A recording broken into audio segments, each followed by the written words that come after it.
সন্ত ৰামপাল গুৰু মহাৰাজ হৈছে এনে এজন মহাপুৰুষ যিজনে নিজৰ সত্য ভক্তি, তত্ত্বজ্ঞান, কৰোণা আৰু সেৱাৰ বলত সমাজত এক নতুন আদৰ্শ বলবৎ কৰিছে।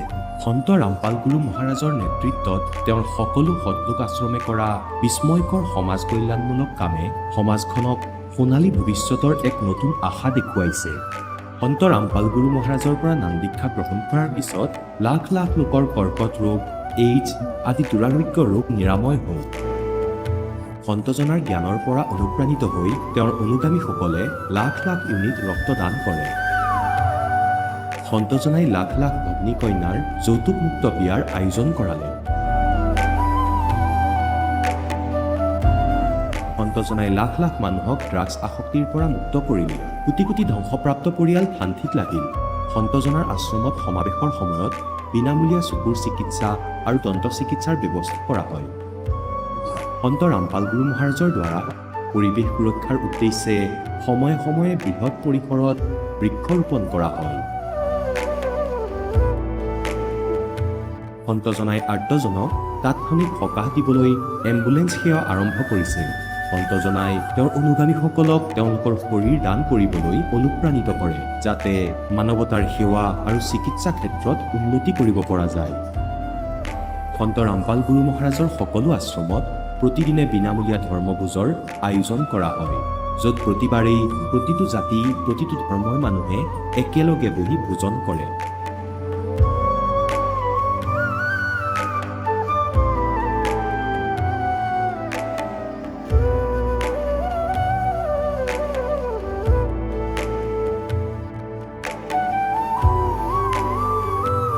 সন্ত ৰামপাল গুৰু মহাৰাজৰ আশ্ৰমত সহস্ৰাধিক বৃদ্ধ বৃদ্ধাই শ্ৰদ্ধা আৰু মৰমেৰে জীৱন যাপন কৰাৰ সুযোগ পায়। তেওঁলোকৰ থকা খোৱাৰ আৰু স্বাস্থ্যৰ সম্পূৰ্ণ দায়িত্ব সন্ত ৰামপাল গুৰু মহাৰাজে বহন কৰে। অনাথ শিশুৰ বাবে সন্ত ৰামপাল গুৰু মহাৰাজৰ সকলো আশ্ৰম বিশেষ বৰদানতকৈ কম নহয়, য'ত তেওঁলোকক শিক্ষা, সংস্কাৰ আৰু ভৱিষ্যতৰ বাবে উন্নত সুবিধা প্ৰদান কৰা হয়। বানপানী, ভূঁইকঁপ বা মহামাৰী যিয়েই নহওক, সন্ত ৰামপাল গুৰু মহাৰাজ আৰু তেওঁৰ অনুগামীসকল সদায় আৰ্তজনৰ বাবে আগৰণুৱা হৈ থাকে। কোভিড মহামাৰীৰ সময়ত সন্ত ৰামপাল গুৰু মহাৰাজৰ আশ্ৰমৰ পৰা কোটি কোটি লোকক খাদ্য, ঔষধ আৰু জীৱন ৰক্ষক সামগ্ৰী যোগান ধৰা হৈছিল। দুখীয়াক সকাহ কৰাই হওক বা যিকোনো শোষিত বা নিপীড়িত শ্ৰেণীৰ অধিকাৰ আৰু মৰ্যাদাৰ বাবে যুঁজ দিয়াই হওক, সন্ত ৰামপাল গুৰু মহাৰাজে সদায় তেওঁলোকৰ সকলো ন্যায্য দাবী চৰকাৰৰ ওচৰলৈ লৈ গৈছে আৰু তেওঁলোকক উপযুক্ত ন্যায় প্ৰদানৰ ক্ষেত্ৰত গুৰুত্বপূৰ্ণ ভূমিকা পালন কৰি আহিছে। সমাজত আধ্যাত্মিক আৰু সামাজিক মূল্যবোধৰ প্ৰতি সজাগতা অনাৰ প্ৰতিটো পদক্ষেপতে সন্ত ৰামপাল গুৰু মহাৰাজ মানৱতাৰ প্ৰকৃত সেৱক হিচাপে প্ৰমাণিত হৈছে। সন্ত ৰামপাল গুৰু মহাৰাজৰ জীৱনে আমাক শিকাইছে যে প্ৰকৃত সেৱা সেইটোহে যিটো নিস্বাৰ্থভাৱে কৰা হয়। আহক আমিও এই মহান সন্তজনৰ এই মহান সেৱাৰ কামত যোগ দিম আৰু সন্ত ৰামপাল গুৰু মহাৰাজৰ পৰা নাম দীক্ষা লৈ আমাৰ জীৱন ধন্য কৰি তোলোঁ।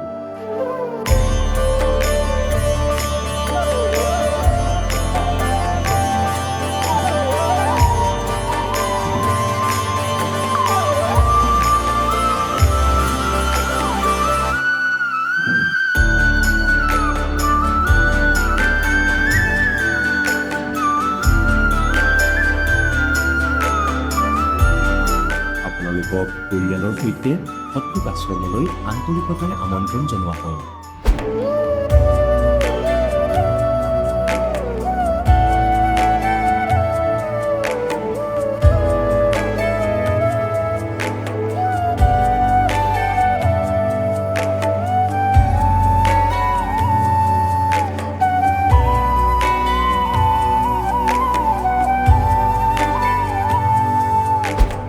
গীতাৰ অধ্যায় 15 শ্লোক 16 আৰু 17 তিনিজন প্ৰভুৰ উল্লেখ আছে। এই তিনিজন প্ৰভু কোন? কোনজন প্ৰভুৰ শৰণ লোৱাৰ পাছত জন্ম মৃত্যু সমাপ্ত হ'ব পাৰে? তিনিজন প্ৰভুৰ ভিতৰত কোনজন উত্তম পৰমাত্মা? তেওঁ কেনেকুৱা? তেওঁৰ নাম কি? এই সকলোবোৰ গূঢ় ৰহস্য জানিবলৈ নিশ্চয়কৈ শুনিব জগতগুৰু তত্ত্বদৰ্শী সন্ত ৰামপাল গুৰু মহাৰাজৰ মংগল প্ৰবচন, সকলো পবিত্ৰ ধৰ্মৰ পবিত্ৰ শাস্ত্ৰৰ আধাৰত। ছাৰ নমস্কাৰ। হয় নমস্কাৰ। ছাৰ কি নাম আপোনাৰ? মোৰ নাম আনন্দ কুমাৰ হয়। আনন্দ, আপুনি ক'ৰ পৰা আহিছে? মই ঝাৰখণ্ডৰ ধনবাদ জিলাৰ পৰা আহিছোঁ। ছাৰ, কি কৰে আপুনি? মই নিজৰ ব্যৱসায় কৰোঁ IT ছেক্টৰত। ছাৰ, সন্ত ৰামপালদেৱ মহাৰাজৰ সৈতে কেতিয়াৰ পৰা জড়িত? হয়, মই সন্ত ৰামপালদেৱ মহাৰাজৰ সৈতে 2014 পৰা জড়িত। সন্ত ৰামপালদেৱ মহাৰাজৰ লগত জড়িত হোৱাৰ আগতে আপুনি কি সাধনা কৰিছিল? হয়, মই অন্য দেৱী দেৱতাৰ সাধনা কৰিছিলোঁ আৰু অন্য গুৰুৰ সৈতে জড়িত আছিলোঁ। সেই গুৰুজনৰ নাম আছিল ডক্টৰ নাৰায়ণ দেৱ শ্ৰীমালী। তেওঁ যোধপুৰ ৰাজস্থানৰ আছিল আৰু তেওঁ তন্ত্ৰ মন্ত্ৰ যন্ত্ৰৰ সাধনা আমাক কৈছিলে আৰু সেয়া কৰি আমাৰ একো লাভ নহ'ল। কি লাভ বিচাৰিছিল আপুনি? মই এইটোৱে লাভ বিচাৰিছিলোঁ যে আমাৰ ঘৰত শান্তি হওক, সুখ হওক, আৰ্থিক সমস্যাৰ পৰা আমি ৰক্ষা পৰোঁ আৰু ঘৰত এক সুখৰ পৰিৱেশ হওক। কিন্তু আমি ওলোটাহে তাৰ প্ৰভাৱ দেখিবলৈ পালোঁ। আমি দিন প্ৰতিদিনে বেলেগ বেলেগ সমস্যাৰ সন্মুখীন হ'ব লগা হৈছিল। তেতিয়া মই ভাবিছিলোঁ যে পৃথিৱীত ভগৱান নামৰ কিবা বস্তু আছেনে নাই? আমি ভক্তিও কৰোঁ, তথাপিও আমাৰ ওপৰত ইমান দুখ কিয় আহিছে?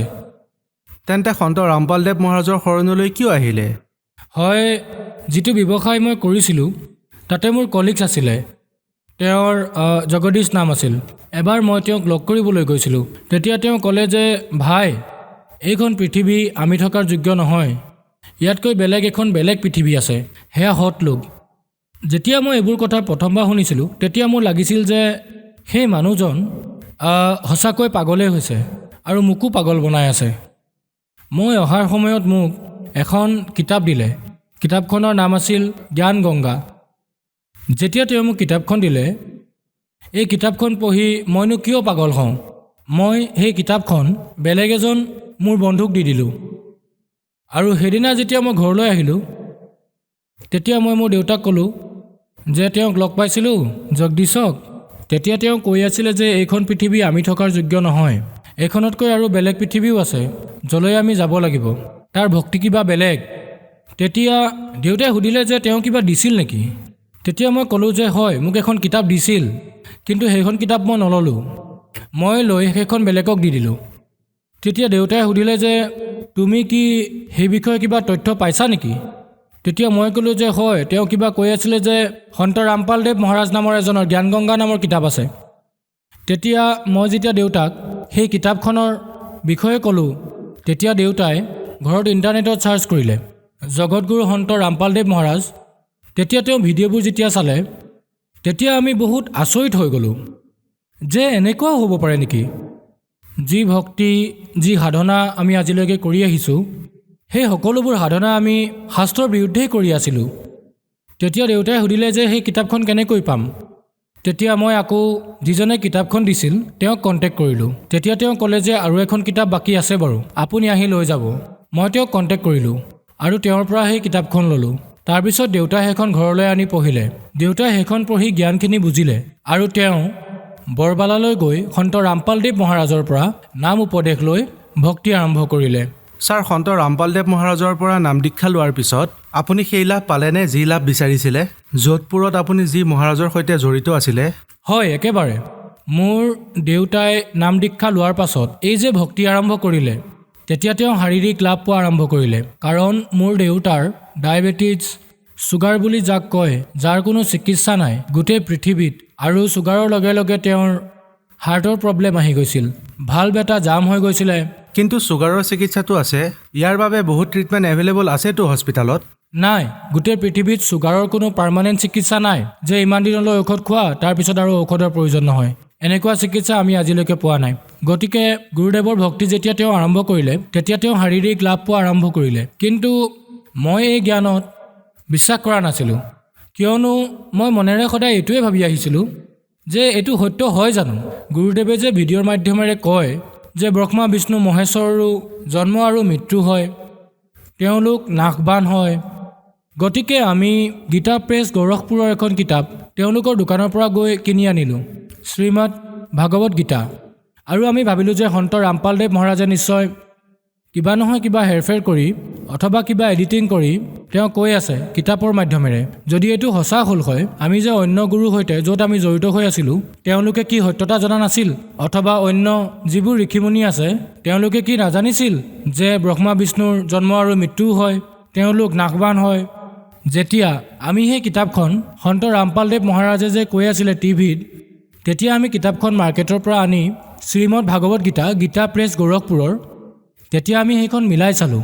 যেতিয়া আমি মিলাই চালোঁ তেতিয়া আমাৰ চকু খোলাই থাকি গ'ল। সঁচাকৈয়ে সেই সকলোবোৰ বস্তু যিবোৰ সন্ত ৰামপালদেৱ মহাৰাজে কৈ আছিলে টিভিত, সেই সকলোবোৰৰ আমি সত্যতা দেখিলোঁ।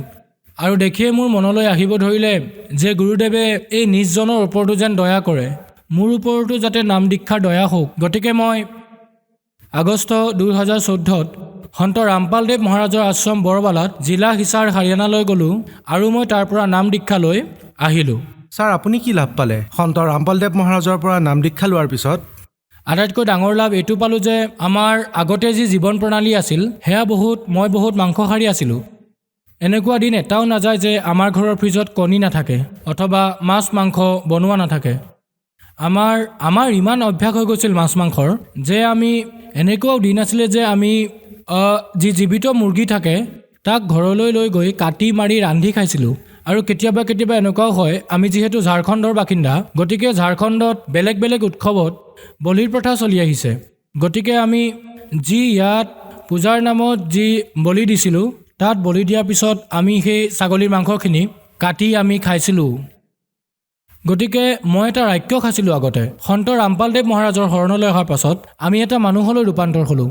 এইটো আমি সন্ত ৰামপালদেৱ মহাৰাজৰ পৰা বহুত ডাঙৰ লাভ পালোঁ। আৰু মই বেমাৰৰ ফালৰ পৰা ক'বলৈ গ'লে আটাইতকৈ ডাঙৰ লাভ এইটো হ'ল যে মোৰ গলৰ তলত বগা বগা চামনি পৰি গৈছিলে। মাজে মাজে ডক্তৰক দেখুৱাইছিলোঁ আৰু ঔষধো খাইছিলোঁ। কিছুদিনৰ বাবেতো ঠিক হৈ যায়, কিন্তু আকৌ হৈ গৈছিলে। কিন্তু সন্ত ৰামপালদেৱ মহাৰাজৰ দয়াত এই দাগ একেবাৰে শেষ হৈ গ'ল। আৰু জীৱনদানৰ কথা যদি মই ক'ব বিচাৰোঁ, সন্ত ৰামপালদেৱ মহাৰাজৰ দয়াত মই পৃথিৱীত আছোঁ। কাৰণ মই যেতিয়া এদিন NH2ত গৈ আছিলোঁ তেতিয়া মোৰ বাইকখন বহুত স্পীডত আছিল আৰু আগে এখন ট্ৰাক গৈ আছিলে। দুয়োখনেই বহুত স্পীডত আছিলে, প্ৰায় 100ৰ ওচৰা-ওচৰি হ'ব। হঠাৎ সেই ট্ৰাক ড্ৰাইভাৰজনৰ টোপনি আহি গ'ল আৰু যিখন ট্ৰাক চিধা গৈ আছিলে হঠাৎ সেইখন ক্ৰছ কৰি ৰাস্তাৰ মাজতে ৰৈ গ'ল। গতিকে সেইখন মাজতে ৰৈ যোৱাৰ বাবে এনেকুৱা হ'ল যে মোৰ বাইকখনৰ যিটো বেগ আছিলে, মই ব্ৰেকো লগালোঁ, ৰখোৱাৰ বাবে বহুত প্ৰয়াস কৰিছিলোঁ, কিন্তু মোৰ চকু বন্ধ হৈ গ'ল যে নাজানো মালিক এতিয়া কি হ'ব। মই সন্ত ৰামপালদেৱ মহাৰাজক মনত পেলালোঁ আৰু পিছ মুহূৰ্ততে মই দেখিলোঁ যে মোৰ গাড়ী আৰু সেই গাড়ীখনৰ মাজত মাত্ৰ 2 পৰা 4 ইঞ্চৰ পাৰ্থক্য আছিলে আৰু মই খুন্দা মৰাৰ পৰা বাচি গ'লোঁ। আৰু আৰ্থিক লাভ এয়া হ'ল যে সন্ত ৰামপালদেৱ মহাৰাজৰ লগত জড়িত হোৱাৰ পাছত যি এক মাটি কিনিবলৈ আমি আগতে বহুত প্ৰয়াস কৰিছিলোঁ, 10 বছৰ 20 বছৰৰ পৰাই সেই মাটি কিনিব পৰা নাছিলোঁ। গুৰুদেৱৰ দয়া হ'ল, সেই মাটিও পৰমাত্মাই আমাৰ নামত ৰেজিষ্ট্ৰেশ্যন কৰাই দিলে। আৰু গুৰুদেৱৰ ওচৰত আমি প্ৰাৰ্থনা জনালোঁ যে মালিক দয়া কৰক দাতা, যদি আমাৰ এখন নিজা মাৰ্কেটো হৈ যায় বহুত ভাল হ'ল হয়। গুৰুদেৱে ক'লে যে ঠিক আছে পুত্ৰ, পৰমাত্মাই দয়া কৰিব। আৰু এতিয়া সেই ঠাইত সেই মাটিত যি অন ৰোড হয়, আজি সেই এৰিয়াৰ আটাইতকৈ ডাঙৰ মাৰ্কেট পৰমাত্মাৰ দয়াত, সন্ত ৰামপালদেৱ মহাৰাজৰ দয়াত তাতে হৈ আছে। ছাৰ, আপুনি ভকত সমাজক কি বাৰ্তা দিব বিচাৰিব? হয়, মই ভকত সমাজক বাৰ্তা কি হাতযোৰ কৰি প্ৰাৰ্থনা জনাওঁ যে যদি আপোনালোকৰ কোনো প্ৰকাৰৰ কিবা আৰ্থিক অথবা মানসিক অথবা কোনো ভূত প্ৰেতৰ বাধা থাকে, আপোনালোকে ইয়াত কেৱল এবাৰ পৰীক্ষাৰ নামত মানে চেক কৰিবলৈ এবাৰ নিশ্চয় সন্ত ৰামপালদেৱ মহাৰাজৰ লগত জড়িত হওক। আৰু তাৰ পাছত যদি 2 মাহ 3 মাহ ভক্তি কৰাৰ পাছত আপোনাৰ যদি কোনো লাভ নহয়, আপুনি নিশ্চয় এয়া এৰি যাব পাৰে। কিন্তু এয়া কেতিয়াও হ'ব নোৱাৰে যে সন্ত ৰামপালদেৱ মহাৰাজৰ শৰণলৈ আপুনি আহি আপুনি কোনো লাভ নেপাব। ছাৰ, ঝাৰখণ্ডৰ যিসকল মানুহে সন্ত ৰামপালদেৱ মহাৰাজৰ লগত জড়িত হ'ব বিচাৰে, ঝাৰখণ্ডত বহুত গৰীব মানুহো আছে। যদি তেওঁলোকৰ হাৰিয়ানালৈ যোৱাৰ সক্ষমতা নাথাকে, তেন্তে তেওঁলোকে কেনেকৈ সন্ত ৰামপালদেৱ মহাৰাজৰ পৰা নাম দীক্ষা ল'ব পাৰিব? হয়, সন্ত ৰামপালদেৱ মহাৰাজে আজি সমগ্ৰ বিশ্বত, সমগ্ৰ ভাৰতত, প্ৰত্যেকখন ৰাজ্যত, প্ৰত্যেকখন জিলাত নাম দীক্ষা কেন্দ্ৰ খুলি থৈছে। এই সেৱা পৰমাত্মা সন্ত ৰামপালদেৱ মহাৰাজে দি থৈছে। টিভিত হালধীয়া যি শাৰী আহে তলত, তাত কেইটামান ফোন নাম্বাৰ দিয়া আছে। আপুনি সেই ফোন নাম্বাৰত কণ্টেক্ট কৰি আপুনি নিকটৱৰ্তী নামদাম কেন্দ্ৰৰ ঠিকনালৈ আপুনি তালৈ গৈ আপুনি সন্ত ৰামপালদেৱ মহাৰাজৰ পৰা নাম দীক্ষা প্ৰাপ্ত কৰিব পাৰে। ধন্যবাদ ছাৰ। এতিয়া জগতগুৰু তত্ত্বদৰ্শী সন্ত ৰামপাল গুৰু মহাৰাজৰ সৎসংগৰ মাধ্যমেৰে সেই অদ্বিতীয় আধ্যাত্মিক জ্ঞানৰ বিষয়ে জানি লওঁ, যাৰ মাধ্যমেৰে আপোনালোকেও প্ৰাপ্ত কৰিব পাৰিব এনেকুৱা আধ্যাত্মিক, মানসিক আৰু ভৌতিক সুখ যি এতিয়ালৈকে কেৱল আপোনালোকে মীৰাবাই, ধ্ৰুৱ, প্ৰহ্লাদ আদি কেইজনমান ভক্তৰ জীৱন কথাতহে শুনিছে। এতিয়া শুনক তত্ত্বদৰ্শী সন্তৰ সৈতে শাস্ত্ৰ অনুকূল ভক্তি সৎসংগ। এনেকুৱা অদ্বিতীয় আধ্যাত্মিক জ্ঞান যাৰ প্ৰমাণ আছে সকলো ধৰ্মৰ সকলো পবিত্ৰ শাস্ত্ৰত। আৰু এওঁলোকৰ বিষয়ে এইটোও কৈছে যে দুইজন পুৰুষ মানে প্ৰভু স্বামী। এতিয়া স্বামী চাহেব যাক কয়, যেনেকৈ আমি কওঁ মৌজাদাৰ চাহেব আৰু কমিশনাৰ DC চাহেব, DM চাহেব, কমিশনাৰ চাহেব, মন্ত্ৰী চাহেব, মুখ্যমন্ত্ৰী চাহেব, প্ৰধানমন্ত্ৰী চাহেব, ৰাষ্ট্ৰপতি চাহেব, এওঁলোক সকলোৱে চাহেব, সকলোৱে স্বামী। এওঁলোক মালিক, কিন্তু নিজৰ ক্ষেত্ৰৰহে। ইয়াৰে মাজৰ কমপ্লিট যিজন চাহেব তেওঁ কোন হয়? ৰাষ্ট্ৰপতি। আকৌ দ্বিতীয় নম্বৰত প্ৰধানমন্ত্ৰী। এই প্ৰকাৰে ক্ষৰ পুৰুষ, এয়া ব্ৰহ্ম, জ্যোতিস্বৰূপী, নিৰঞ্জন, এয়া কাল। ই কেৱল 21 ব্ৰহ্মাণ্ডৰহে স্বামী। মালিক হয়, চাহেব হয়, স্বামী হয়, ৰাম হয়।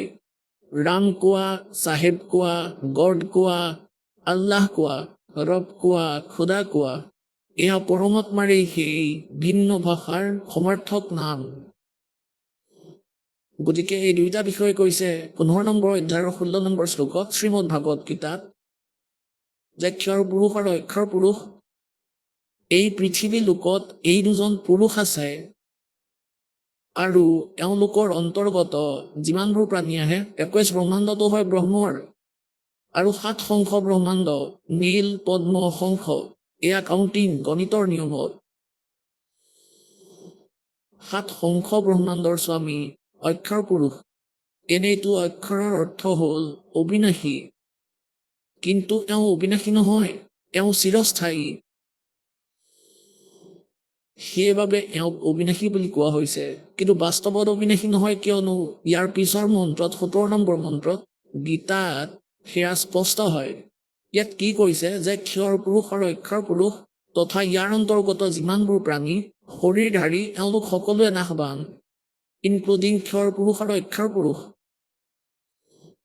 আকৌ কৈছে কিন্তু জীৱাত্মা কাৰোৰে নমৰে। তাৰপাছত 17 নম্বৰ শ্লোকত গীতাৰ অধ্যায় নম্বৰ 15 শ্লোক 17 কৈছে कि उत्तम पुरुष है तू अन्य, उत्तम पुरुष है तू अन्य। উত্তম মানে শ্ৰেষ্ঠ, পুৰুষ মানে পৰমাত্মা। সেই শ্ৰেষ্ঠ পৰমাত্মাটো সেই ওপৰৰ সকলোতকৈ বেলেগ। और परमात्मा इति उदाहरते, যাক পৰমাত্মা বুলি কোৱা হয়, পৰমাত্মাটো এনেই পৰমাত্মা শব্দটো শ্ৰেষ্ঠ আত্মাবোৰক কোৱা হয়। গতিকে পৰমাত্মা তেওঁ হয় যিয়ে কেৱল সুখ দিয়ে, দুখ নিদিয়ে। বাকী আমি আনকো পৰমাত্মা বুলিয়ে মানি লৈছো। যেনেকৈ ক্ষৰ পুৰুষ কালকো আমি পৰমাত্মা বুলি কওঁ। ব্ৰহ্ম এওঁ পৰমাত্মা নহয়। যি লোকত আপুনি বাস কৰি আছে এই লোক পৰমাত্মাৰ হ'ব নোৱাৰে। কাৰোবাৰ পুত্ৰ মৰিল, কাৰোবাৰ পুত্ৰী মৰিল, কাৰোবাৰ কেঞ্চাৰ হ'ল, কাৰোবাৰ ভৰি কটা গ'ল, কাৰোবাৰ হাত কটা গ'ল, কোনোবা আন ৰোগত পীড়িত, হাহাকাৰ লাগি আছে, কোনোবা এক্সিডেণ্টত মৰে, বানপানী আহে, বহুত ক্ষেত্ৰ ধ্বংস হৈ যায়। এয়া পৰমাত্মাৰ লোক হ'ব নোৱাৰে। আৰু অক্ষৰ পুৰুষৰ লোকতো এয়াই স্থিতি। তাতো জন্ম আৰু মৃত্যু, এই প্ৰকাৰৰ ৰোগ, কষ্ট, দুখ সকলো বিদ্যমান। কেৱল সত্য লোক আছে পৰম অক্ষৰ ব্ৰহ্মৰ। সেই উত্তম পুৰুষৰ এই স্থান সত্য লোক, য'ত দুখ নামৰ বস্তু নাই, তাত জন্ম মৃত্যু নাই, বৃদ্ধাৱস্থা নাই, আৰু কোনো বস্তুৰ অভাৱ নাই। তাতে কোনো কাম কৰিবলগীয়া নহয় আপুনি, কোনো টেনশ্যন নাই, কাৰণ ভগৱানৰ ভাণ্ডাৰ ভৰি আছে। এতিয়া যেনেকৈ এই সত্যলোক আশ্ৰম বৰবালা, এয়া মিনি সত্যলোক বুলি ভাবি লোৱা, তাৰেই ৰিহাৰ্চেল, তাৰে এটা চেম্পল বুলি বুজা। যেনেকৈ আপোনালোক ইয়ালৈ আহে, ইয়াত আপোনালোকৰ কোনো চিন্তা নাই। খোৱাৰ, থকাৰ, গা ধোৱাৰ আৰু কাপোৰ ধোৱাৰ।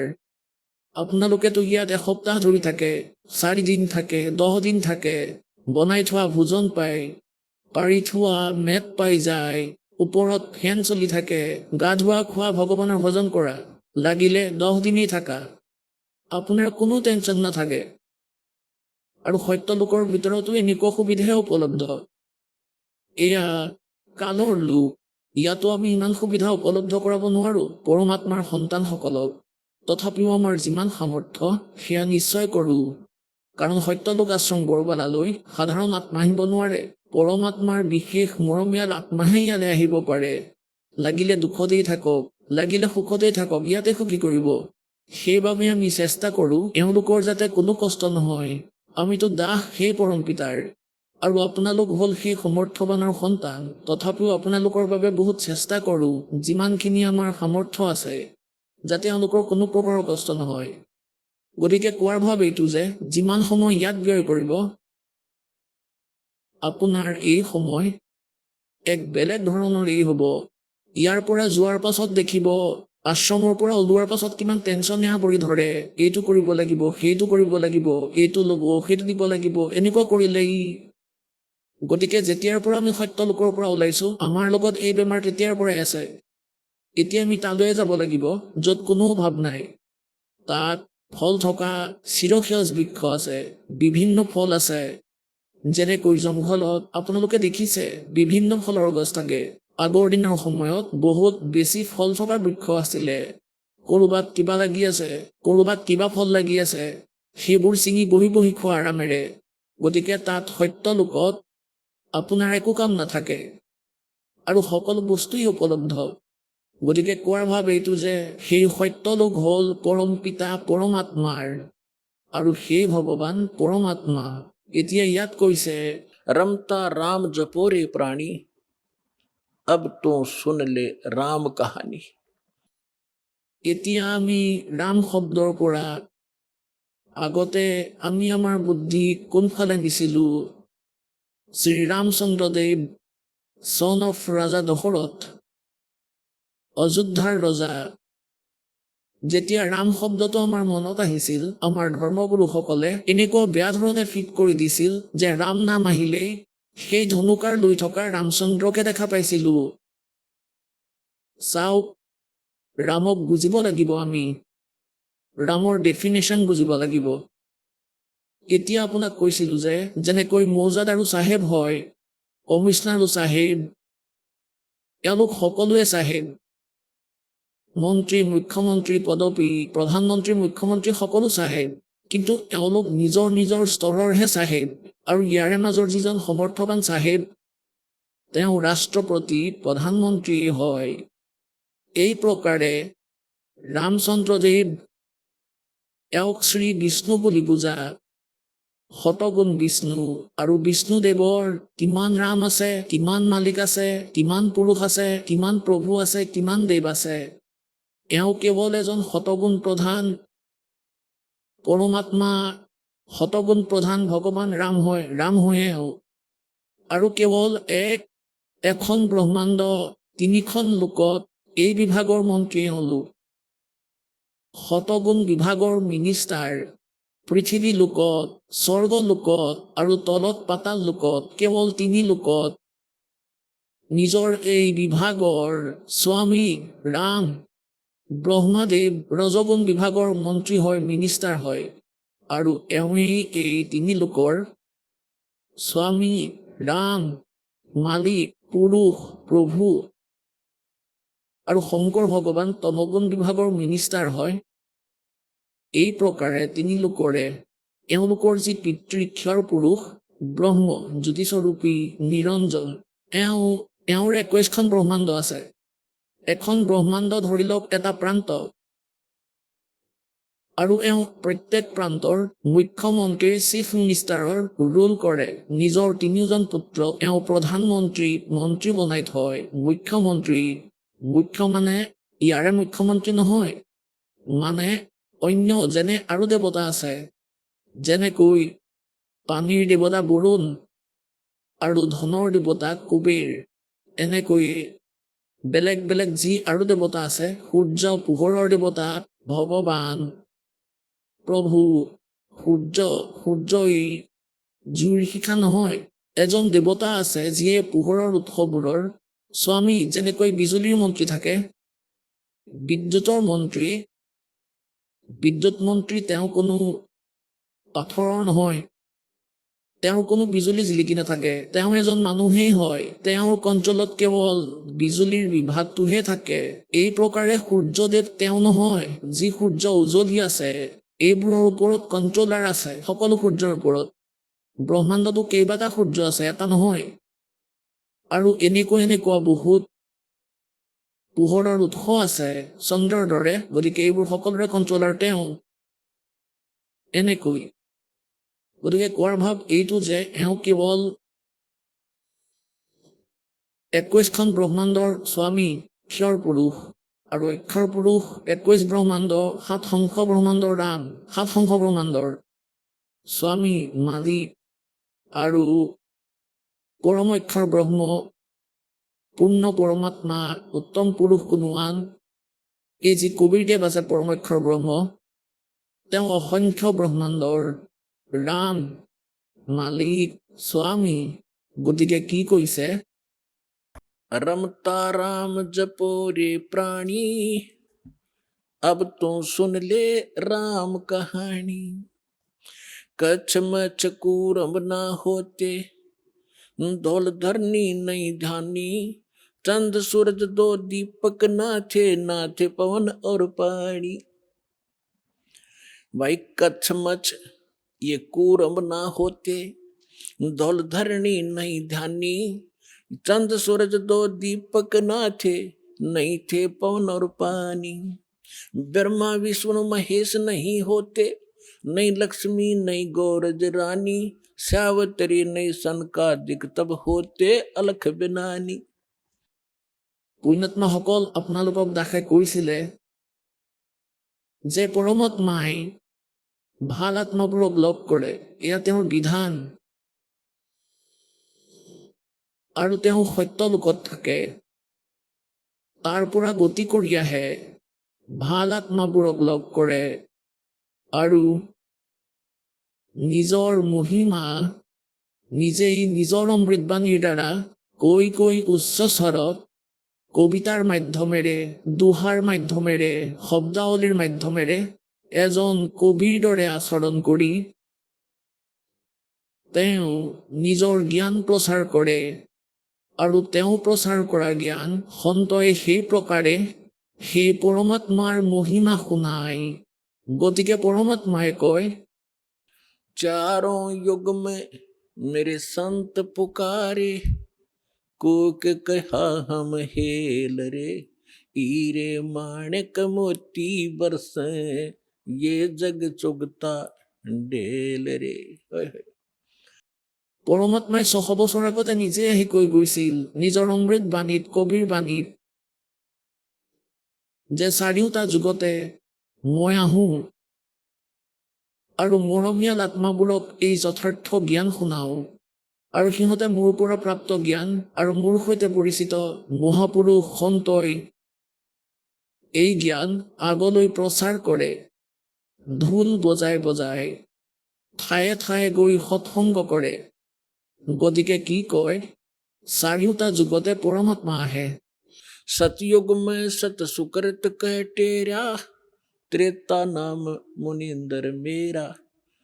द्वापर में करुणा में कहाया, कलयुग नाम कबीर धराया। चारों युग में मेरे संत पुकारे, कोक कहा हम हेल रे। हीरे माणिक मोती बरसे, यो जग चुगता ढेल रे। পৰমাত্মাই ক'লে আৰু মোৰ সৈতে পৰিচিত সকলো সন্ত তেওঁলোকেও সেইটোৱে কৈছে যে আমি যথাৰ্থ জ্ঞান, যথাৰ্থ সেই ভক্তিবিধি বিলাই আছো, মুক্তভাৱে চিঞৰি চিঞৰি কৈ আছো।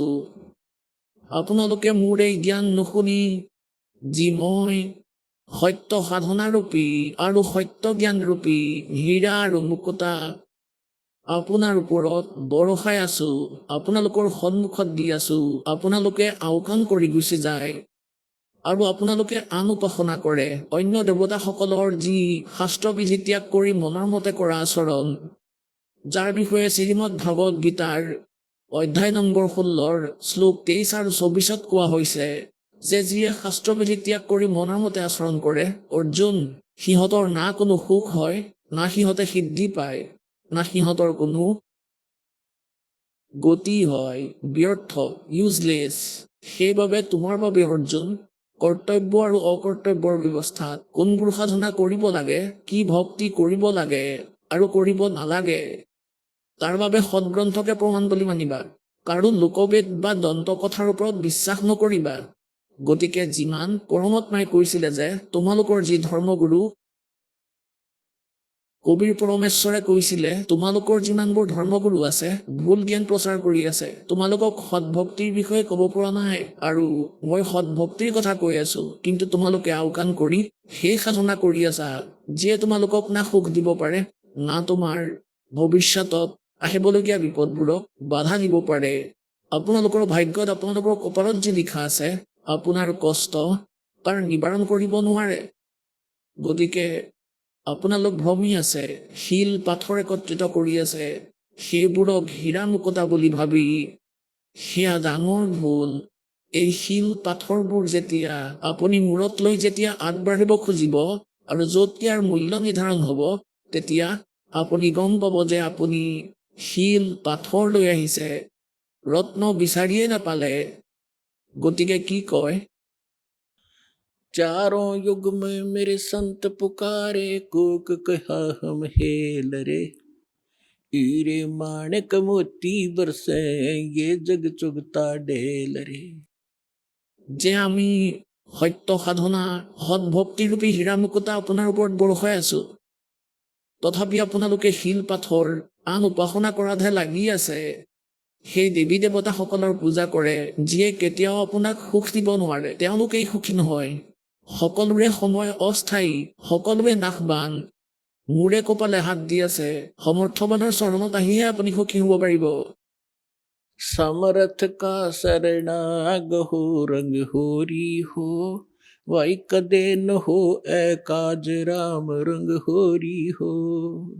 কয় যে সমৰ্থবানৰ চৰণত ধৰা, গ্ৰহণ কৰা, তেতিয়া আপোনাৰ ওপৰত কেতিয়াও কোনো বিপদ আহিব নোৱাৰে, যদিহে আপুনি মৰ্যাদাত থাকে। पर भी लेन जात है दुनिया, हमरा ज्ञान किने ना सुनिया। পৰমাত্মা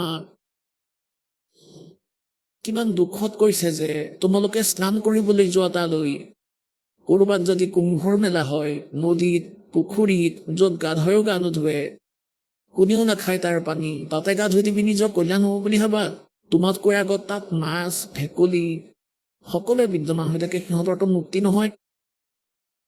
নিজৰ সৎগ্ৰন্থবোৰক আধাৰ মানা আৰু সন্ত মহাপুৰুষসকল যাক ভগৱানে পালে তেওঁলোকৰ বাণীক আধাৰ মানি সাধনা কৰক, তেতিয়াহে সফল হ'ব। গতিকে ভগৱানে কৈ যে के पर भी लेन जात है दुनिया, और हमरा ज्ञान किन्हे ना सुनिया। গতিকে ইয়াত কি ক'ব খুজিছে, भाई कच्छ मच्छ कूरम ना होते, दौल धरनी नहीं ध्यानी। ये चंद सूरज दो दीपक ना थे, नहीं थे पवन और पानी। ब्रह्मा विष्णु महेश न होते, नहीं लक्ष्मी गौरज रानी। सावतरी नहीं सनकादिक तब होते, अलख बिनानी। এতিয়া আদৰণীয় গৰীবদাস চাহেবদেৱে কৈছে পৰমাত্মাৰ পৰা প্ৰাপ্ত সেই যথাৰ্থ জ্ঞানৰ আধাৰত যে প্ৰথমতে আৰম্ভণিতে একোৱেই নাছিলে, কেৱল পৰমাত্মা আছিল। আৰু এয়া আমাৰ বেদেও কয়, আৰু এয়া সেই মহাপুৰুষেও কয়, আৰু এই জ্ঞানে স্বয়ং পৰমাত্মাই আহিও দিয়ে। हम ही अलख अलाह हैं, कुतुब गोस और पीरे। गरीबदास खालिक धनी, हमरा नाम कबीरे।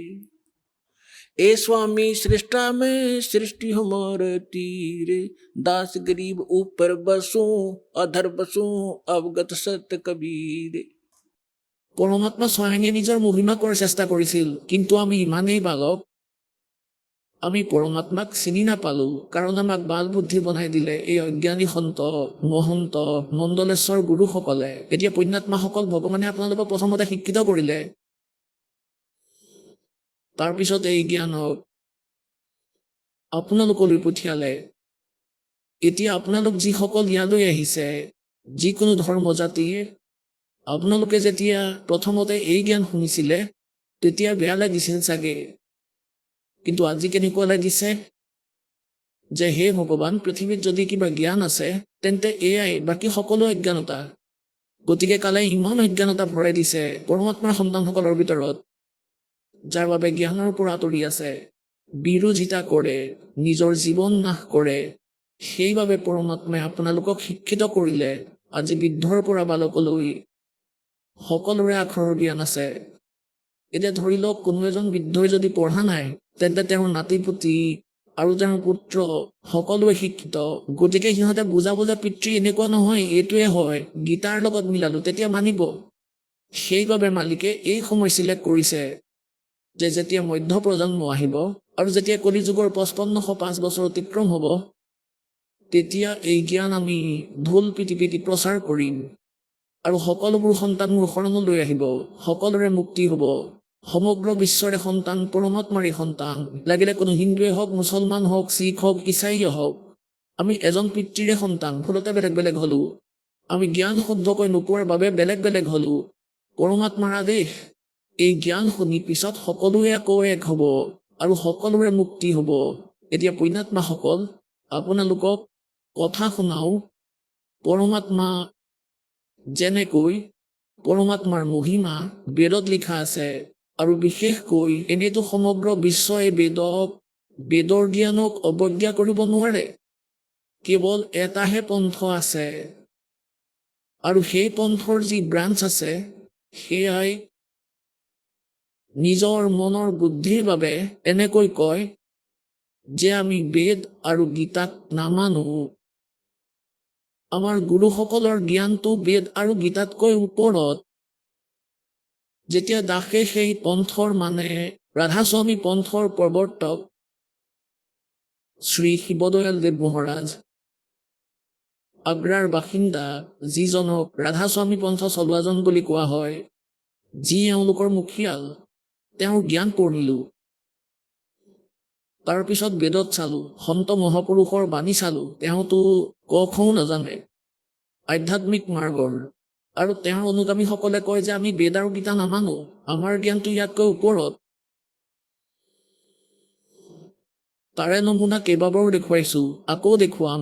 সত্য নামৰ কথা নাজানে, সৎ নামৰ কথা নাজানে, সেয়া কেনেকুৱা আৰু তাৰ স্থিতি কি জ্ঞান আছেনো তেওঁৰ। আৰু ইয়াৰ পৰাই ৰাধাস্বামী পন্থৰ পৰাই কোনবোৰ পন্থ ওলাইছে, ধন ধন সদগুৰু, চাচা চৌদা চিৰিচা, জগ মালৱালী আৰু দীনদৰ তাৰাচন্দ, জয় গুৰুদেৱ মথুৰাৰ ঠাকুৰদেৱ এজন আছে ৰাধাস্বামী পন্থৰ, আৰু দিল্লীত শ্ৰাৱণ কৃপাল মিছন, আৰু বহুত পন্থ আছে। সকলোকে বুজাকে একে কুঁৱাৰে পানী, য'ত জলৰ স্থানত একোৱেই নাই, খালী সেয়া নিমখীয়া পানী, ইউজলেছ, এনেকৈ বুজা। মানে সিহঁতৰ জ্ঞান ভুল। বিশ্বত কোনো ধৰ্মৰেই মানুহে বেদ আৰু গীতাক অস্বীকাৰ নকৰে, সকলোৱে মানে, বিশেষকৈ হিন্দু ধৰ্মৰ মানুহে মানে। গতিকে দাসে এইটো বুজাব বিচাৰিছে, যেতিয়া বেদত এই জ্ঞান লিখা আছে, পৰমাত্মা কেনেকুৱা, ক'ত থাকে, কোন হয়, কেনেকুৱা, তেতিয়া কমচে কম হিন্দু সমাজৰ যিহেতুকে শিক্ষিত এডুকেটেড বালক নহয়, তথাপি কিয় ভ্ৰমিত কৰিব পাৰিলে। গতিকে আপোনালোকে মানিবই লাগিব, বেদত যি পৰমাত্মাৰ ডেফিনেশ্যন লিখা আছে, পৰমাত্মাৰ মহিমা লিখা আছে, তেওঁৰ পৰিভাষা লিখা আছে, সেয়া সত্য। গতিকে সেয়া কাৰ ওপৰত প্ৰযোজ্য? 2 মিনিটতে প্ৰমাণ হৈ যাব। হু ইজ গড, কোন হয় সেই পৰমাত্মা যাৰ বিষয়ে বেদে কয়। ঋগ্বেদ মণ্ডল নম্বৰ 9, সূক্ত 86 মন্ত্ৰ নম্বৰ 26 আৰু 27। ঋগ্বেদ মণ্ডল নম্বৰ 9, সূক্ত 82 1, 2, 3। ঋগ্বেদ মণ্ডল নম্বৰ 9, সূক্ত 54 মন্ত্ৰ 3। ঋগ্বেদ মণ্ডল নম্বৰ 9, সূক্ত 20 মন্ত্ৰ 1। ঋগ্বেদ মণ্ডল নম্বৰ 9, সূক্ত 1 মন্ত্ৰ 8 আৰু 9। ঋগ্বেদ মণ্ডল নম্বৰ 9, সূক্ত 96 96 16 পৰা 20লৈকে। ঋগ্বেদ মণ্ডল নম্বৰ 9, সূক্ত 94 মন্ত্ৰ 1। ঋগ্বেদ মণ্ডল নম্বৰ 9, সূক্ত 95 মন্ত্ৰ নম্বৰ 2। আৰু বহুতো স্থানত তাত কি লিখা আছে যে সেই কবিৰ চাহেব কবিৰ ভগৱান, তেওঁ ওপৰত সত্যলোকত অমৰ লোকৰ তৃতীয় ভাগত তাত বহি আছে সকলো ব্ৰহ্মাণ্ডৰ ওপৰত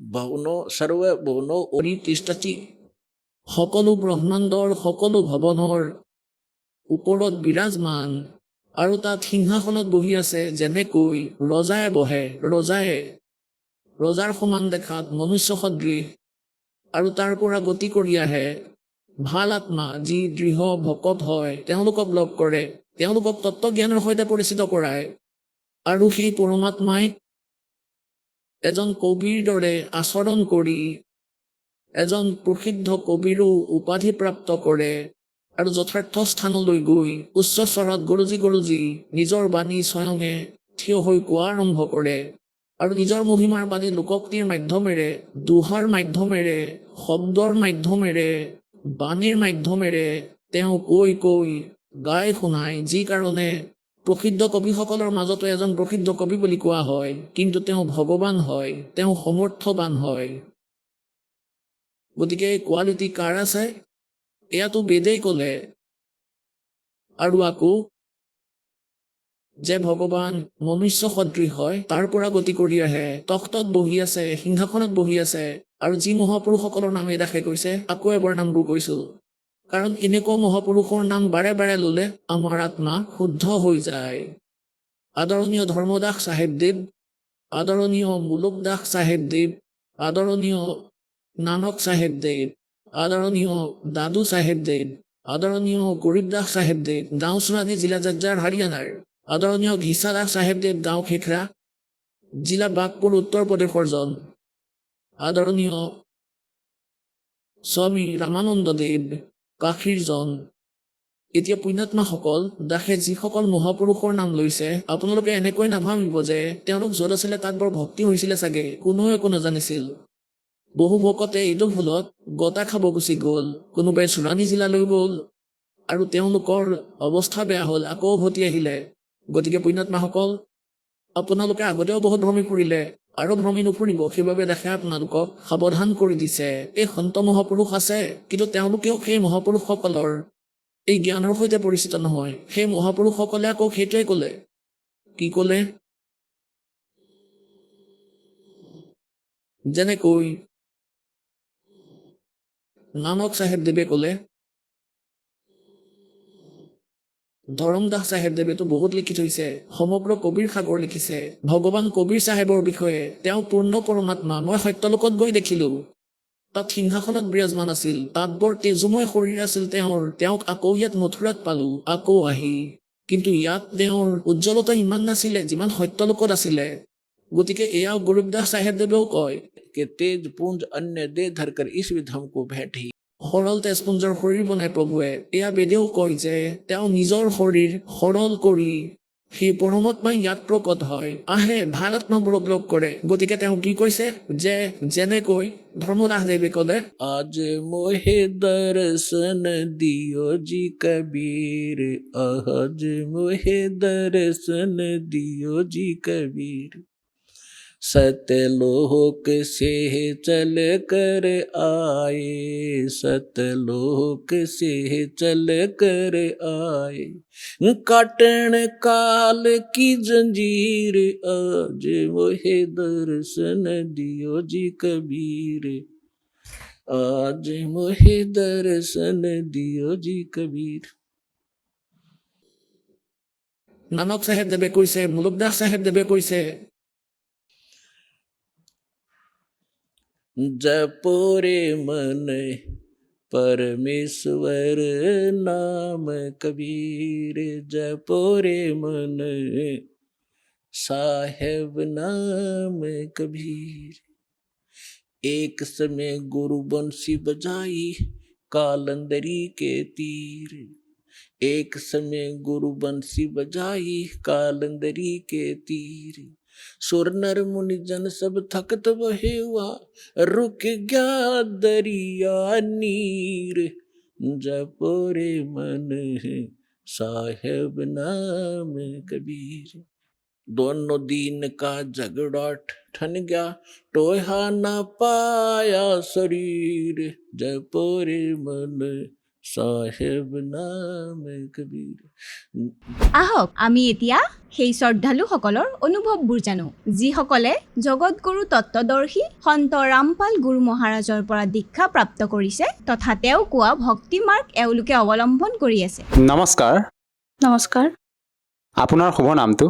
সুস্মিতা সূত্ৰধাৰা। আপুনি কোন ঠাইৰ পৰা আহিছে? মই বৰপেটা ডিষ্ট্ৰিক্ট হাউলি অসমৰ পৰা আহিছোঁ। সন্ত ৰামপাল গুৰুমাজৰ পৰা নাম দীক্ষা কেতিয়া লৈছিল? মই 2017 জানুৱাৰী মাহৰ 12 তাৰিখে লৈছিলোঁ। তেখেতৰ পৰা নাম দীক্ষা লোৱাৰ আগতে আপুনি অন্য কিবা ভক্তি সাধনা কৰিছিলনে? হয়, বহুতো সাধনা চলি আছিলে, যেনেকুৱা ঘৰৰ মানে ডাঙৰ জ্যেষ্ঠসকলে যেনেকুৱাকৈ সাধনা কৰে, কিবা কিবি কৰে, সেইবিলাকেই চলি আছিলে। আপুনি যিহেতু আপোনাৰ সমাজত প্ৰচলিত পৰম্পৰাগত আপুনি ভক্তি সাধনা কৰি আছিলে, তেনে ক্ষেত্ৰত আপুনি সন্ত ৰামপাল গুৰুমাজৰ শৰণলৈ কিয় আহিব লগা হ'ল? আচলতে মই তেতিয়া 10মান শ্ৰেণীত পঢ়ি আছিলোঁ আৰু আমাৰ তাতে সেই ৰাস মেলা হয়। ৰাস মেলাত গৈ পেলাই দেউতাই এখন কিতাপ পালে, তেতিয়া ভকতসকলে সেৱা কৰি আছিলে। মই বাৰু নাজানিছিলোঁ, কিন্তু ৰাতি আহি পেলাই যেতিয়া ক'লে যে কিতাপ এখন পাইছোঁ, পঢ়ি চাওঁ, মই সিমান ভালদৰে নাজানো যিহেতু সৰু আছিলোঁ। তেতিয়া আকৌ দেউতাই পঢ়ি পেলাই, দেউতাই যিহেতুকে কিতাপ চিতাপ নপঢ়ে, এনেকুৱা মানুহ, তেওঁ কিতাপ পঢ়ি পেলাই ক'লে যে নাই, জ্ঞানটো ভাল আছে।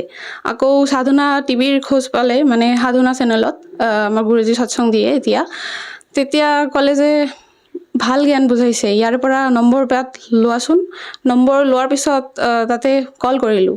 কল কৰাৰ পিছত বৰবালা আশ্ৰম দিল্লীত পালোঁ। তাতে ক'লে যে ঠিক আছে, তোমালোকৰ ওচৰে পাজৰে এনেকুৱাকৈ অসমত এখন নামদান কেন্দ্ৰ আছে, নাহৰকটীয়া বুলি। নাহৰকটীয়া এতিয়া ক'ত হয়? ডিব্ৰুগড়ত হয়, অসমৰ উজনি অসম হয়। তেতিয়া ক'তো যাই পোৱা নাই, মানে আমাৰ পৰিবাৰৰ পৰিস্থিতি এনেকুৱা, মানে আমি ক'তাও ফুৰিবলৈ নাযাওঁ। তেতিয়া ক'লে যে ঠিক আছে, আমি যাওঁ, যাই পেলাই নামদান ল'ব লাগে, যিহেতু জ্ঞান ভাল লাগিছে, কিন্তু যাওঁ কেনেকৈ? এতিয়া ইতিমধ্যে কি হ'ল, আমাৰ ওচৰতে আৰু এজন ভগতৰ ঘৰ, তেতিয়া তাতে পুস্তক সেৱাৰ কাৰণে গাড়ী গৈছে। পুৱা উঠি পেলাই কয় যে গুৰুজীৰ সৎসঙৰ হেৰিবিলাক চলি আছে নেকি? যিহেতু মা আৰু দেউতা মানে আধ্যাত্মিকভাৱে তেওঁলোকে বহুত জড়িত আছিলে সেইসকলৰ লগত, মোৰ মা বেছিকৈ। আকৌ তেওঁ ক'লে যে, দেউতাক ক'লে ঠিক আছে আপুনি যাওক, মানে চাই আহকচোন কি হৈ আছে, আৰ্মি কেম্পৰ সিফালে কি হৈ আছে। দেউতাই যাই পেলাই নাহে, যিজন মানুহে গা নোধোৱাকৈ একো নাখায়, তেতিয়া তাৰে গুৰুজীৰ ভকতসকলৰ লগত মানে জ্ঞান চৰ্চা কৰি পেলাই তেওঁ নাম ল'বলৈ সাজু হৈছে। এতিয়া আমাৰ ঘৰৰ পৰা চবকে মাতিলে যে আহা তোমালোকে, এনেকুৱাকৈ সঁচাকৈ গুৰুজীৰ পুস্তক সেৱাৰ গাড়ী আহিছে, ইয়ালৈ অকণমান আহি পেলাই জ্ঞানবিলাক বুজি যোৱা। তো গ'লোঁ, চবেই যোৱাৰ পিছত থিৰাং হ'ল যে নামদান ল'ম। এতিয়া কিছু ভকতেও ক'লে যে এনেকুৱাকৈ নামদান ল'লে বহুতো উপকাৰ হয়। তেতিয়া মই বুজি পোৱা নাছিলোঁ, কিন্তু লাহে লাহে যেতিয়া ঘৰত এতিয়া চৰ্চা যদি চলি থাকে, আমিও বুজিবলৈ সক্ষমেই হৈ যাওঁ যে কিবা এটা ভাল হ'বলৈ গৈ আছে। তেতিয়া নাম ল'লোঁ। কিবাকৈ নাম লোৱাৰ পিছত মোৰ বেছি বিশ্বাস নাছিলেই, কিয়নো মাক দেউতাকৰ পৰা পাইছিলোঁ, মোৰ নিজা কিবা জ্ঞানেই নাই, 10মান শ্ৰেণীৰ ছাত্ৰী হৈ। তেতিয়া নাম লোৱাৰ পিছত মই জোৰ জবৰদস্তিকে মানে একোৱে নিয়ম নামানো, নখপালিচ লগাইছিলোঁ। নখপালিচ লগাই পেলাই বহুতো হৈ গ'লে, মানে মই পৰি গ'লোঁ, মোৰ ভৰি ভাঙিলি না কি হ'লে, মই খোজকাঢ়িব নোৱাৰা হ'লোঁ। তেতিয়া সন্ধিয়া ভকতসকলৰ লগত কথা পতাৰ পিছত দেউতাক ক'লে যে দণ্ডবোধ এটা কৰিবলৈ দিয়া, সৰু হয় এতিয়া একো বুজি নাপায়। মই যাই পেলাই সন্ধিয়া দণ্ডবোধ কৰাৰ লগে লগে মোৰ ভৰিৰ মোচকা খাইছিলে না ভাঙিছিলে না কি হৈছিলে, সেইখিনি ঠিক হৈ গ'ল লগে লগে। আমি শুনিছোঁ যে আপোনালোকৰ গুৰু সন্ত ৰামপাল গুৰুমাজৰ পৰা নাম দীক্ষা লোৱাৰ পিছতে শ্ৰদ্ধালুসকলে বিভিন্ন প্ৰকাৰে লাভ পায়। যিহেতু আপুনি নাম দীক্ষা লোৱাৰ পিছতে আপুনি এটা লাভৰ কথা ব্যক্ত কৰিলে, আপোনাৰ যি ভৰিখন পৰি পেলাই কষ্ট পাইছিলে তাৰ পৰা আপুনি পৰিত্ৰাণ পালে। ইয়াৰ উপৰিও আপুনি অন্য আৰু কিবা লাভ পাইছেনে? হয়, মানে লাভৰ কথা কি কওঁ, মোৰ লগত চমৎকাৰবিলাকেই হৈছে ক'ব লাগে বেছিকৈ, কিয়নো জগত সমাজত যিবিলাক অন্ধবিশ্বাস কুৰীতিবিলাক চলি আছিলে, সেইবিলাক মই সৰুৰে পৰা দেখা পোৱাৰ পিছত মোৰ হৈ গৈছিলে যে এনেকুৱা আৰু জীৱন হয় নেকি, সেনেকুৱা আৰু আকৌ মানে ভক্তি হয় নেকি, য'ত মানে আমি দুদিন পিছে পিছে এই বেজৰ পিছত এই কবিৰাজৰ পিছত যাব লাগে। এইবিলাক কিবা ভক্তি হয় নেকি? এইবিলাকতো ভক্তি মাৰ্গৰ কথাই নহয়। পিছত যেতিয়া মাক দেউতাকে নাম দীক্ষা ল'লে, ময়ো নাম দীক্ষা ল'লোঁ। এইবিলাক গোটেইখিনি এৰি পেলাই আমি এইপিনে আহিছিলোঁ। যেতিয়া ঘৰৰ সকলো পৰিবাৰৰ মাজত মানে এনেকুৱা লাগিছিলে যে ক্লাছ 10 পঢ়াৰ পিছত 12 পঢ়াৰ পিছত ছোৱালীজনীক বিয়াহে দিব লাগে, মোৰ দেউতাকৰ মনলৈ আহিলে যে নাই, ছোৱালীক পঢ়াম। মই নিজে ভবা নাছিলোঁ যে মই গুৰুজীৰ নাম দীক্ষা লোৱাৰ পিছত আমাৰ পৰিয়ালত প্ৰথম মানে এনেকুৱা এজন হ'ম যিজনে মাষ্টাৰ্ছ কমপ্লিট কৰিব। তথাপিও এনেকুৱা এখন ছাবজেক্ট লৈ যিটো মানুহে সপোনতো কল্পনা কৰিব নোৱাৰে। কিয়নো মোৰ দেউতা অফিচাৰো নহয়, মোৰ দেউতা কোনো বিষয়ববীয়াও নহয়, এনেকুৱা চৰকাৰী কৰ্মচাৰীও নহয়। মই মাষ্টাৰ্ছ কমপ্লিট কৰিলোঁ। সেইটোকো এখন মানে এটা কাহিনীয়ে, কিয়নো গোটেই যিখিনি বিশ্ববিদ্যালয়ত মই কৰিছিলোঁ, এণ্ট্ৰান্স পৰীক্ষা দিছিলোঁ, ৰিজাল্ট মোৰ সুকলমে মই পাছ কৰিবলৈ সক্ষম হ'লোঁ। এইফালে ৱেষ্ট বেংগলৰ যাদৱপুৰ ইউনিভাৰ্চিটি কওঁ, এইফালে আমাৰ গুৱাহাটী ইউনিভাৰ্চিটি কওঁ। মই CUET পৰীক্ষা দিলোঁ। এনেকুৱা সময়তে মই কাশী হিন্দু বিশ্ববিদ্যালয়ত মই কৰিলোঁ, মোৰ নামভৰ্তি কৰিলোঁ। নামভৰ্তি কৰাৰ পিছত তাতে মাষ্টাৰ্ছ কমপ্লিট কৰিলোঁ। মাষ্টাৰ্ছ কমপ্লিট কৰাৰ পিছত মানে আকৌ এটা কি চমৎকাৰ দেখা পালোঁ যে মাষ্টাৰ্ছ কৰি থকাতে মোৰ মানে কিডনীত ষ্ট'ন হ'লে, সেইটো 7.11 mm। তেতিয়া ডাক্তৰসকলে কয় নহয় যে অস্ত্ৰোপচাৰ কৰিব লাগিব, লেপ্ৰচি কৰিব লাগিব, হ'ব 3-4 মাহ ঔষধ খাব লাগিব। সেইখিনি মই জাষ্ট মানে গুৰুজীৰ তাতে চিঠি লিখাৰ পিছতে চিঠি লিখি পেলাই জনালোঁ যে গুৰুজী মোৰ এনেকুৱা হৈছে। মোৰ মানে আকৌ যেতিয়া চেকআপ কৰিলোঁ, তেতিয়াই মোৰ গোটেইখিনি শেষ হৈ গ'ল।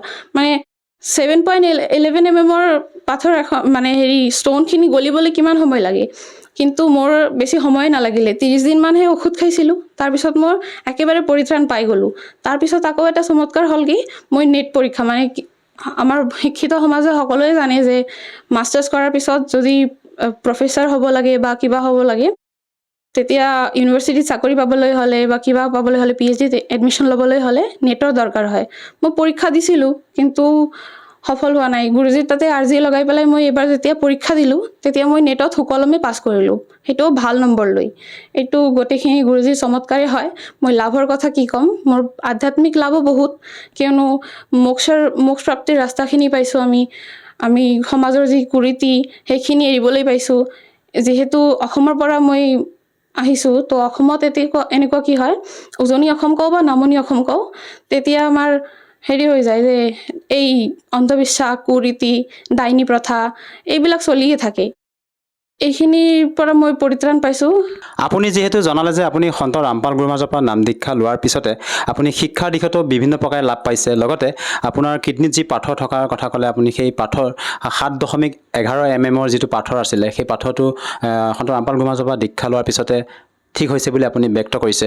এইটো কেনেকৈ সম্ভৱ, এজন সন্তৰ পৰা নাম দীক্ষা লোৱাৰ পিছতে এনেধৰণৰ আপুনি লাভ পাবলৈ সক্ষম হৈছে? এতিয়া গুৰু কৰি থাকোঁ, কিন্তু আমি যদি গুৰু ৰূপত যদি ভগৱানক নাপাওঁ, তত্ত্বদৰ্শী সন্ত এজনক নাপাওঁ, তেতিয়াতো সম্ভৱ নহয়। লাভ এই কাৰণেই সম্ভৱ, কিয়নো তত্ত্বদৰ্শী সন্ত ৰামপালজী মহাৰাজ বৰ্তমান সময়ত পৃথিৱীৰ একমাত্ৰ গুৰু হয়, যিয়ে সকলো সৎগ্ৰন্থৰ আধাৰিত আমাক শাস্ত্ৰ প্ৰমাণিত ভক্তি দিয়ে। যাৰ জৰিয়তে আমাৰ নাম দীক্ষা লোৱাৰ লগে লগে যিখিনি মন্ত্ৰ জপ কৰিবলৈ দিয়ে, সেইখিনিও শাস্ত্ৰসন্মত, আৰু যাৰ জৰিয়তে আমাৰ গোটেইখিনি ইমান ভগত সমাজে আৰু লগতে ময়ো ইমানখিনি লাভ পাবলৈ সক্ষম হৈছোঁ। যিহেতু আপুনি এগৰাকী শিক্ষিত যুৱতী, সেই হিচাপে মই আপোনাৰ পৰা আৰু এষাৰ কথা জানিব বিচাৰিছোঁ। তেখেতৰ বিভিন্ন ছ'চিয়েল মিডিয়া প্লেটফৰ্মত আমি ভক্তসকলে যেতিয়া অনুভৱ চাওঁ, তেওঁলোকে মত ব্যক্ত কৰে যে তেওঁৰ পৰা নাম দীক্ষা লোৱাৰ পিছতে বিভিন্নজনে নিচাৰ পৰা পৰিত্ৰাণ পাব পাৰিছে, লগতে সমাজ কল্যাণমূলক বিভিন্ন তেওঁ সেৱা আগবঢ়াই আহিছে। এই ক্ষেত্ৰত আপুনি কি ক'ব বিচাৰে, সন্ত ৰামপাল গুৰুমাজে মানৱ সেৱাত কেনেধৰণৰ অৱদান আগবঢ়াইছে? আচলতে ইমানখিনি অন্ধশ্ৰদ্ধা আৰু কুৰীতি, কুসংস্কাৰবিলাক আমাৰ সমাজত বিয়পি আছে, যিখিনি একমাত্ৰ শাস্ত্ৰসন্মত ভক্তিৰ অৱদান আগবঢ়াই হওক বা আমাৰ ভগতসকলৰ সমাজৰ যিখিনি সেৱাৰ দ্বাৰা গুৰুজীয়ে বা সন্ত ৰামপালজী মহাৰাজে কৰিছে, এইখিনি একমাত্ৰ তেওঁৰ কাৰণেই সম্ভৱ। সন্ত ৰামপালজী মহাৰাজৰ একমাত্ৰ আকৌ উদ্দেশ্য হৈছে যে সমাজৰ পৰা এই নিচা আৰু কুৰীতিবিলাক কুব্যাধিসমূহ সম্পূৰ্ণৰূপে দূৰীকৰণ কৰা আৰু এখন পবিত্ৰ আৰু নিৰ্মল সমাজৰ গঠন কৰা। তো আপুনি এগৰাকী শিক্ষিত যুৱতী, সেই হিচাপে মই আপোনাৰ পৰা আৰু এষাৰ কথা জানিব বিচাৰিছোঁ। আপোনালোকৰ গুৰু সন্ত ৰামপাল গুৰুৰ মাজত যি ভক্তি বিধি সাধনা আৰু লগতে আমাৰ সমাজত প্ৰচলিত ধৰ্মগুৰুসকলে যি ভক্তি বিধি আমাক প্ৰদান কৰি আছে, তেওঁলোকৰ যি ভক্তি বিধি, ইয়াৰ মাজত আপুনি কেনেধৰণৰ পাৰ্থক্য বিচাৰি পাইছে? প্ৰথম পাৰ্থক্যটো এয়াই যে সমাজত প্ৰচলিত যিসকল গুৰু বা কথাবাচক হয়, তেওঁলোকে শাস্ত্ৰসন্মত বিধি নকয়। সেইখিনি নোকোৱাকৈ তেওঁলোকে লোকবেদ দন্তকথা অনুসৰিহে আমাক চলিবলৈ এটা গাইড দিয়ে যে এনেকুৱাকৈ কৰিব লাগিব, তেনেকুৱাকৈ কৰিব লাগিব, এনেকুৱা কৰিলে নহ'ব, তেনেকুৱা কৰিলে নহ'ব। কিন্তু সন্ত ৰামপালজী মহাৰাজে সকলো শাস্ত্ৰ প্ৰমাণিত জ্ঞানহে দিয়ে, যাৰ অধীনত আমি বহুতোখিনি লাভ পাবলৈ সক্ষম হওঁ।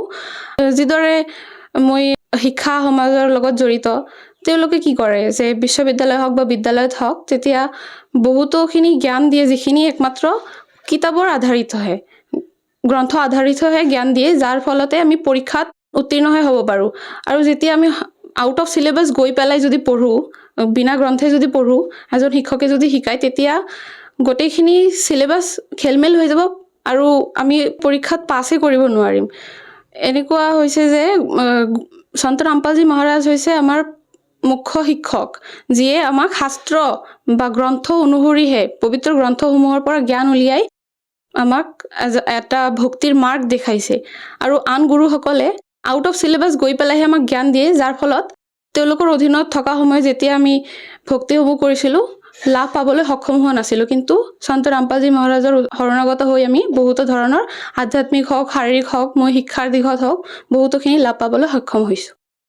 আপোনাৰ পৰা আৰু এষাৰ কথা জানিব বিচাৰিছোঁ, যিহেতু আমাৰ ভাৰতবৰ্ষত লাখৰ তুলনাত আধ্যাত্মিক গুৰু আছে, তেনে ক্ষেত্ৰত আমি এজন প্ৰকৃত সৎগুৰুক কেনেকৈ নিৰ্ণয় কৰিম? প্ৰকৃত সৎগুৰুৰ নিৰ্ণয় কৰিবলৈ হ'লে আমি প্ৰথমতে নিজৰ শাস্ত্ৰতে চাব লাগিব। শাস্ত্ৰমতে যিজনে জ্ঞান দিব পাৰিব, তেওঁৱেই প্ৰকৃত সৎগুৰু হ'ব। আৰু গীতাত যিহেতুকে উল্লেখ আছে যে ওলোটাকৈ ওলমি থকা সংসাৰৰূপী বৃক্ষৰ যিজনে ঠিকদৰে বুজাই দিব পাৰিব, তেওঁৱেই হ'ব তত্ত্বদৰ্শী সন্ত। এইখিনি গীতাৰ অধ্যায় নম্বৰ 15 1 পৰা 4 নম্বৰ শ্লোকতে লিখা আছে যে ওলোটাকৈ ওলমি থকা বৃক্ষৰ যিজনে সম্পূৰ্ণখিনি বুজাই দিছে বা বুজাব পাৰিব, তেওঁৱেই একমাত্ৰ সন্ত হ'ব। কিন্তু বৰ্তমান সময়ত যিখিনি গুৰু আছে বা যিখিনি কথাবাচক আছে, তেওঁলোকৰ মাজত কোনেও এইখিনি বুজাই দিব পৰা নাই। কিন্তু সন্ত ৰামপালজী মহাৰাজে একমাত্ৰ গুৰু, যিজনে এইখিনি জ্ঞান আমাক বুজাই দিবলৈ সক্ষম হৈছে। আপুনি যিহেতু সন্ত ৰামপাল মহাৰাজৰ পৰা নাম দীক্ষা লোৱাৰ পিছতে আপুনি বিভিন্ন প্ৰকাৰে লাভ পালে, আপুনি নিজে অনুভৱ দাঙি ধৰিলে যে আপোনাৰ যি কিডনীত পাথৰ আছিলে তাৰ পৰা পৰিত্ৰাণ পাইছে, লগতে আপুনি শিক্ষাৰ দিশতে বিভিন্ন প্ৰকাৰে লাভ পাইছে। যিসকল দৰ্শকে আজি আপোনাক টিভি স্ক্ৰীণত প্ৰত্যক্ষ কৰি আছে, তেওঁলোকক আপুনি কি বাৰ্তা দিব বিচাৰে যাতে তেওঁলোকেও আপোনাৰ দৰে উপকৃত হ'ব পাৰে? বাৰ্তানো মই কি দিম, মই হাতযোৰ কৰি অনুৰোধহে কৰিব পাৰিম যে যিখিনি কিতাপ সন্ত ৰামপালজী মহাৰাজে লিখিছে, জ্ঞান গংগা, জিনিকিৰা, এইখিনি পঢ়ি পেলাই আমিও শাস্ত্ৰসন্মত জ্ঞান পাবলৈ সক্ষম হৈছোঁ। তাৰ দ্বাৰা আমি বিভিন্নভাৱে লাভকৃতও হৈছোঁ। আপোনালোকেও সেই কিতাপখিনি পঢ়ি জ্ঞান বুজক আৰু নাম দীক্ষা ল'বলৈ আগ্ৰহী হওক, যাতে আপোনালোকেও মোৰ দৰে বিভিন্ন লাভ গ্ৰহণ কৰিব পাৰে। যদিহে কোনো লোকে সন্ত ৰামপাল মহাৰাজৰ পৰা নাম দীক্ষা ল'ব বিচাৰে, কেনেকৈ ল'ব পাৰিব? সন্ত ৰামপালজী মহাৰাজৰ পৰা নাম দীক্ষা লোৱাটো একেবাৰে সহজ।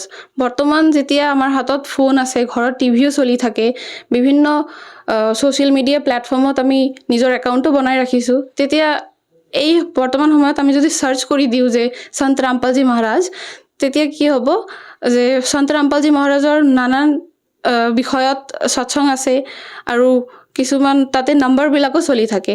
সেই নম্বৰ যিকোনো এটাতে আপুনি যদি কল কৰি দিয়ে, আপোনাৰ একেবাৰে নিকটৱৰ্তী এখন নামদান কেন্দ্ৰৰ সন্ধান পাব পাৰিব আৰু তাৰে পৰা আপুনি বিনামূলীয়াকৈ নামদান ল'ব পাৰিব। ধন্যবাদ থাকিল। সৎ চাহেব।